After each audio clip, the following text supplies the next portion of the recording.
Hello everyone and welcome to the digital learning platform of Winsome International School. I am Amrita. I'll be teaching you economics class 10 chapter 1 development. तो हमने last class में पढ़ा है कि how to compare the countries. जब हम एक country को डेवलप्ड बोलेंगे तो क्या क्या बेसिस होता है, क्या क्या क्राइटेरियाज होते हैं जिसके बेसिस पे हम कंसिडर करते हैं इट्स डेवलप्ड और नॉट. हमने देखा था इनकम, तो इनकम से, टोटल इनकम से वी कैन नॉट जज. तो हमने क्या देखा था कि पर कैपिटा इनकम इज नेसेसरी. सिर्फ इनकम, टोटल इनकम से वी कुडंट फाइंड कि एक इंसान का कितना अर्निंग है. इसीलिए हमने क्या लिया था, we took per capita income. But then per capita income में भी एक प्रॉब्लम आई थी कि we couldn't find out how to distribute कैसे हो रहा है वो हमें नहीं पता चला था. That's why it also had a limitations, but still we also saw that there are other criterias as well.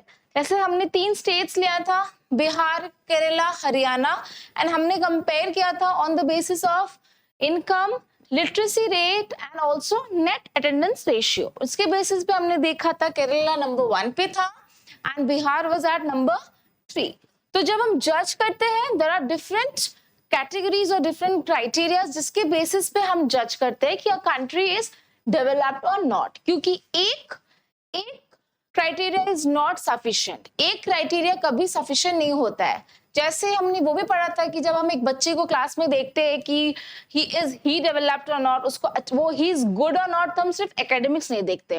We see sports, we see music, singing, different talents. तो सिमिलरली जब हम एक कंट्री का भी बात करेंगे so we will see that a country is developed or not on the different factors or criteria. अब हमारा जो नेक्स्ट टॉपिक है that is body mass index. हम लोग देख रहे थे कि public facilities. We saw that public facilities क्या था कि money cannot buy everything. हमने देखा था कि money couldn't buy anything. We have to take preventive measures. Money, पैसा है हमारे पास, बट एक पोल्यूशन फ्री एनवायरनमेंट हम खरीद नहीं सकते. पैसों से खरीद सकते हो क्या? नहीं खरीद सकते हो. तो क्या करना पड़ेगा, हमें खुद प्रिवेंटिव मेजर्स लेना पड़ेगा. तो that is the role of public facility. जब पब्लिक हमें अच्छा फैसिलिटी देगी, अच्छे स्कूल्स देंगे, अच्छे हेल्थ फैसिलिटीज देंगे, then we can avail it. Now body mass index होता क्या है? Body mass index in short form we say BMI. तो बॉडी मास इंडेक्स क्यों फाइंड करते हैं? To see that a person is underweight, undernourished और overweight. ज्यादा wait है, कम वेट है, ये देखने के लिए टू सी कि कितना न्यूट्रिशियस है, मैन इज हेल्दी और नॉट. इसके लिए हम body mass index find out करते हैं. तो बॉडी मास इंडेक्स का क्या रोल है? To find out underweight, overweight और अंडर नरिश्ड. ठीक है, तो वो सर्टेन एक पैरामीटर है जिसके बेसिस पे हम देखेंगे. अब वो क्या होता है, कैसे हम कैलकुलेट करते हैं body mass index, let's see. Okay, now body mass index जब भी कैलकुलेट करेंगे वी नीड 2 थिंग्स. सबसे पहला वी नीड वेट. सबसे पहला वी नीड वेट एंड दूसरा we need height. Now weight और height in what? In weight should be in kilogram and height should be centimeter. You will convert it into meter. Now weight आपका हो गया in kilogram and height हो गया in meters. तो कैसे हम calculate करेंगे? weight को we will divide by height. Now weight means W divided by height, but not only height, square of the height. ठीक है, हाइट को हम स्क्वायर करके, मतलब डबल करके हम निकालेंगे बॉडी मास इंडेक्स. तो बॉडी मास इंडेक्स का जो फॉर्मूला होता है वो होता है weight divided by square of height. This is body mass index. Now suppose body mass index का आपका आंसर आ गया, एक सर्टेन आंसर आ गया.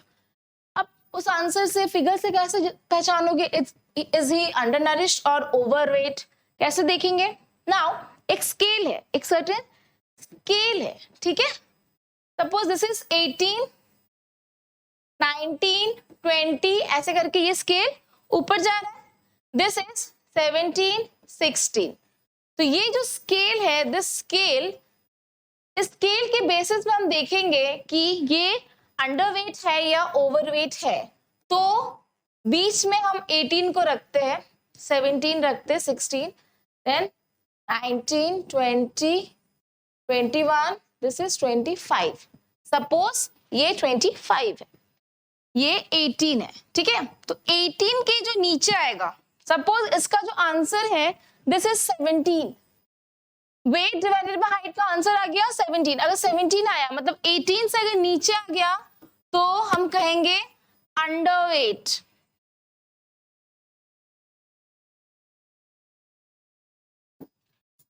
अगर दिस आंसर इज बिलो 18, 17 आ गया मतलब अंडरवेट, ठीक है।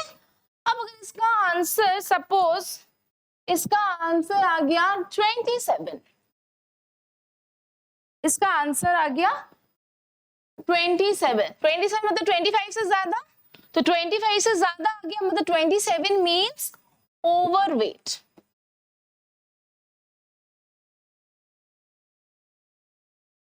ओवरवेट तो 18 से नीचे इज अंडरवेट एंड 25 से ऊपर इज ओवरवेट। सो जो स्केल है वो क्या है, 18, 25 एंड 18 का रेंज है। 18 से नीचे अगर आया तो अंडरवेट, 25 से ज्यादा आया तो ओवरवेट। तो कैसे हम कैलकुलेट करेंगे and why do we calculate? हम बीएमआई क्यों देखते हैं? To see that the people of the country, एक कंट्री में जो लोग रहते हैं वो दोज पीपल आर हेल्दी और नॉट। बीएमआई से पता करेंगे कि वो पीपल हेल्दी है या नहीं। Now you all will calculate your BMI. आप सब अपना बीएमआई कैलकुलेट करके कमेंट में मुझे बताओगे कि सबका क्या आंसर आया, अंडरवेट या ओवरवेट, ठीक है। On the basis of this scale 18 and 25 के स्केल में you all will comment me कि यू आर अंडरवेट और ओवरवेट, ओके।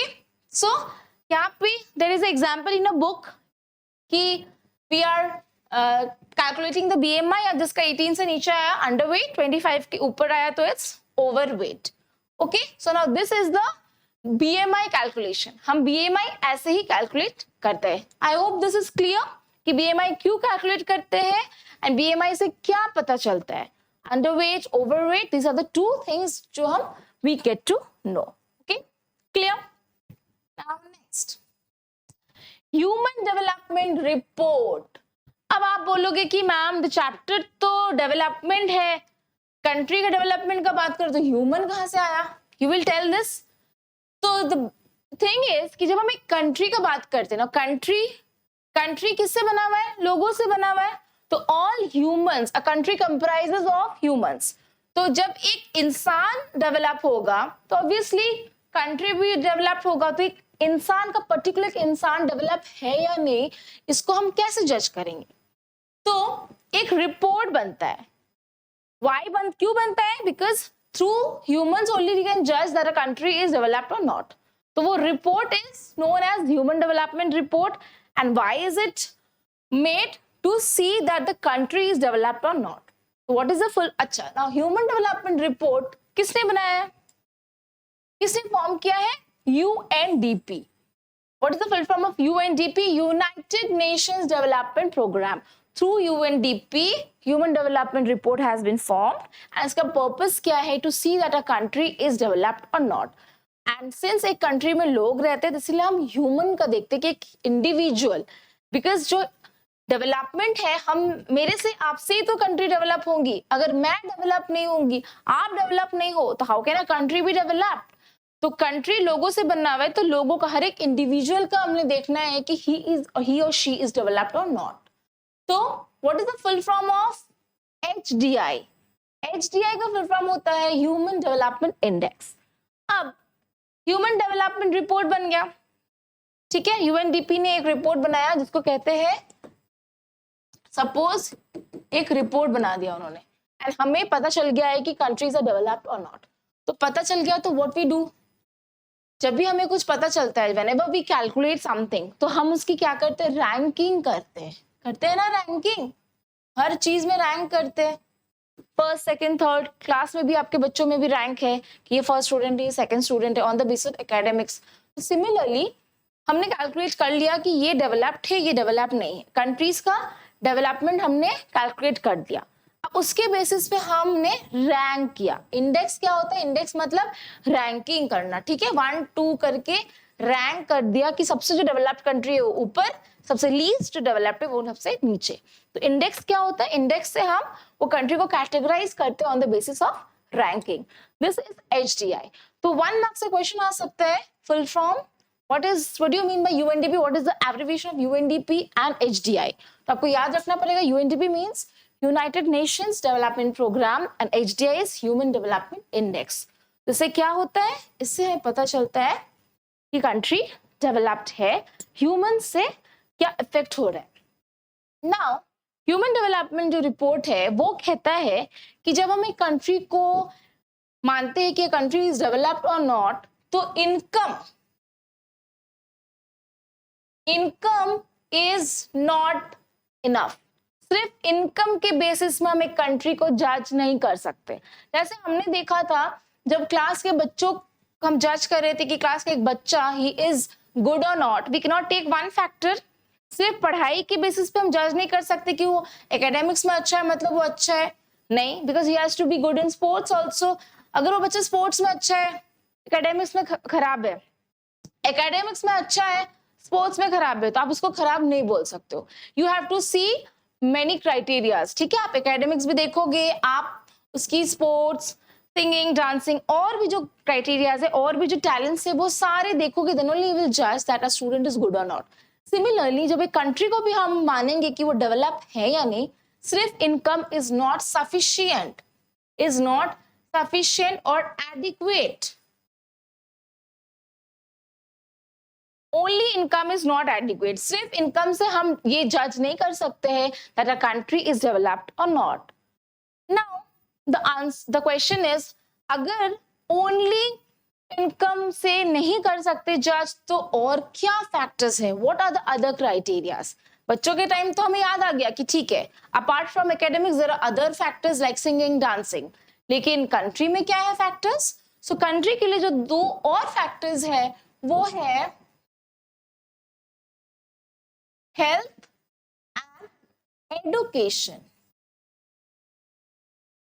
यूएनडीपी क्या बोलता है, यूएनडीपी ने ह्यूमन डेवलपमेंट रिपोर्ट में यही लिखा है कि there are 2 other factors as well, health and education.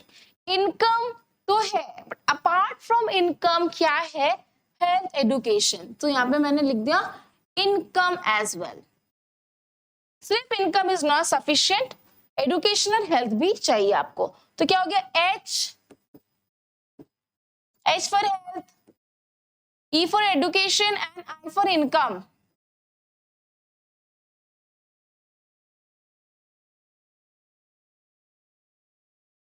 I for income। Now the question comes, only income?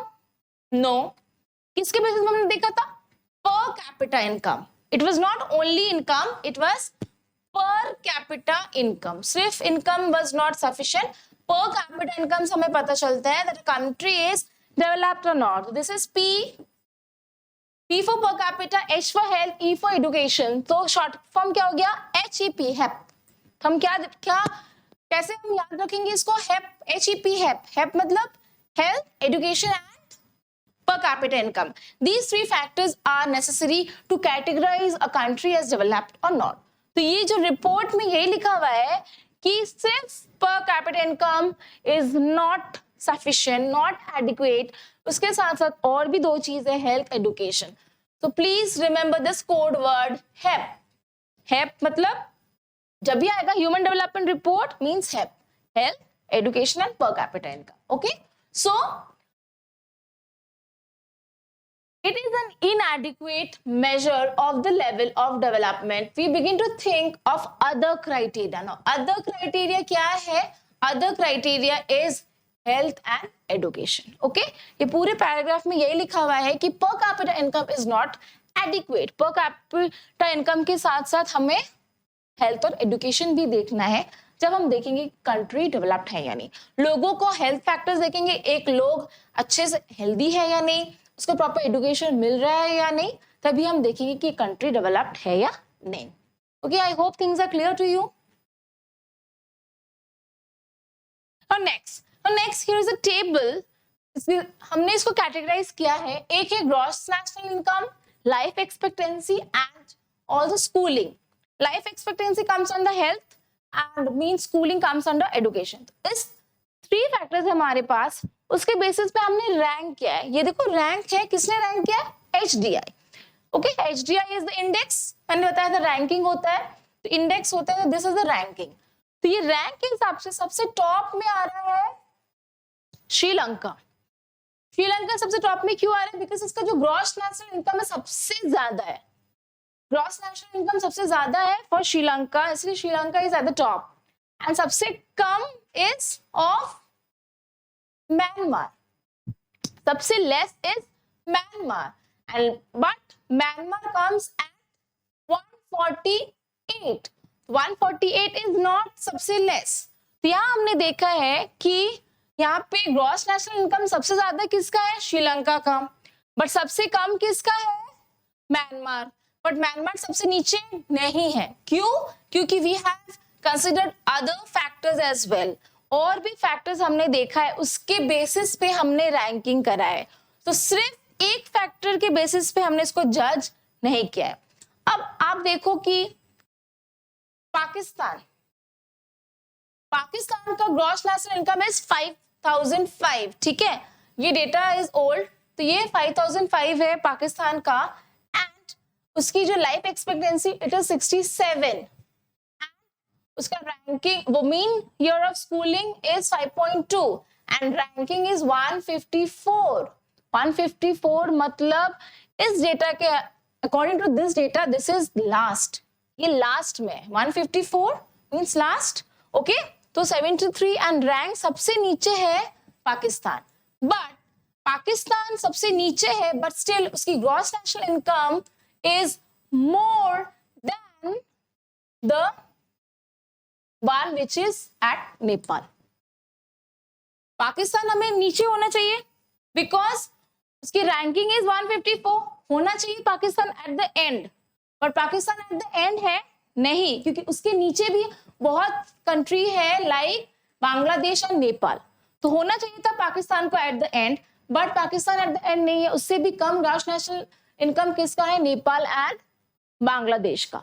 तो we have seen that we can not consider सिर्फ एक क्राइटेरिया, सिर्फ लाइफ एक्सपेक्टेंसी और सिर्फ ग्रॉस नेशनल इनकम और only schooling, इसके basis पे हम रैंकिंग नहीं कर रहे, हम सारे फैक्टर्स देख के हमने रैंकिंग करा है, ठीक है, not only on one factor but on the basis of all the factors, okay.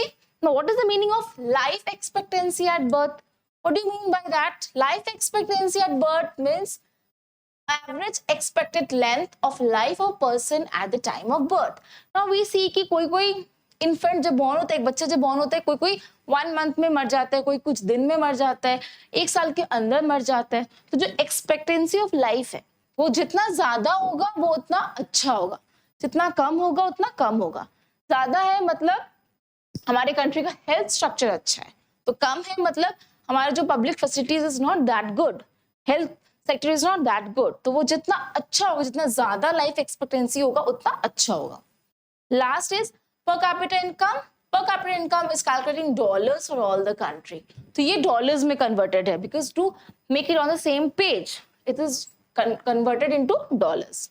Now, there are certain other aspects that should be considered in measuring human development. तो what are those other aspects? हमने पढ़ा है other aspects मतलब income के अलावा other aspects भी है like health and education. I hope it's clear. ये डेटा से आपको समझ में आ जाएगा कि सिर्फ एक फैक्टर्स हमने नहीं देखा, बहुत सारे फैक्टर्स के ऊपर हमने ये जज करा है, okay. Next is sustainable development. Now this is the topic of geography, ये ज्योग्राफी का टॉपिक है सस्टेनेबल डेवलपमेंट। इसका मतलब क्या है? What is the meaning of the word sustain?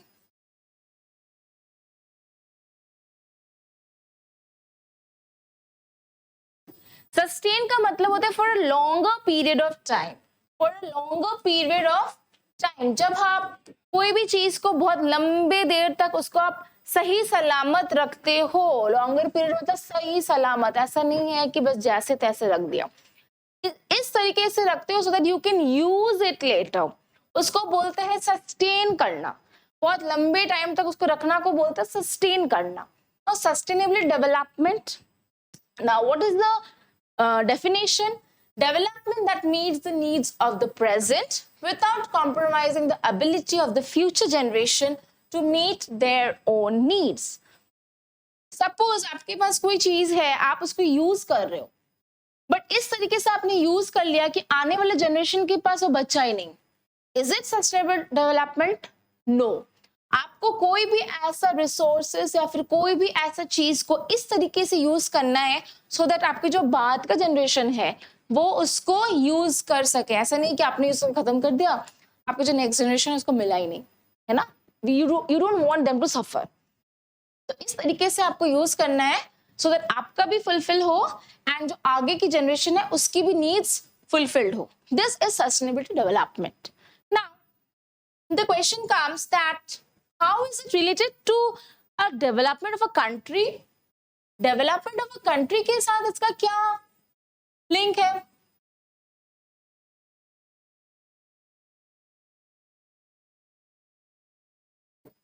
What is, how is it related to development of country?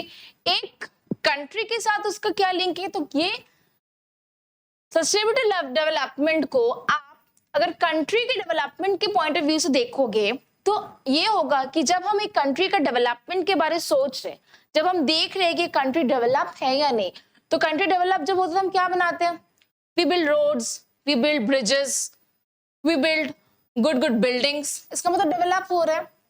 तो कहीं ऐसा तो नहीं कि हम ब्रिजेस बना रहे हैं, हम रोड्स बना रहे हैं, उस बनाने के चक्कर में, कंट्री को डेवलप बनाने के चक्कर में हम इतना ज्यादा रिसोर्स यूज कर रहे हैं कि हमारे पास कुछ बच नहीं रहा है. Then what's the point of development? अगर आपने इंडिया को पूरा डेवलप बना दिया, सारे रिसोर्सेस आपने खत्म कर लिया, आगे के जनरेशन के पास अगर कुछ बचा ही नहीं, तो what is the point of that development? तो ये एक कंसर्न है कि हमें डेवलपमेंट तो देखना ही है, कंट्री को तो डेवलप बनाना ही है, बट इस तरीके से बनाना है कि जब हम रिसोर्सेज यूज कर रहे हैं वो हमारे पास भी रहे, हमारा भी नीड फुलफिल करे और जो आगे की जनरेशन है उसको भी वो पूरा कर पाए. ऐसा नहीं है कि हमने डेवलपमेंट के चक्कर में सारे रिसोर्सेज खत्म कर दिया एंड जो नेक्स्ट जनरेशन है उसको कुछ मिला ही नहीं.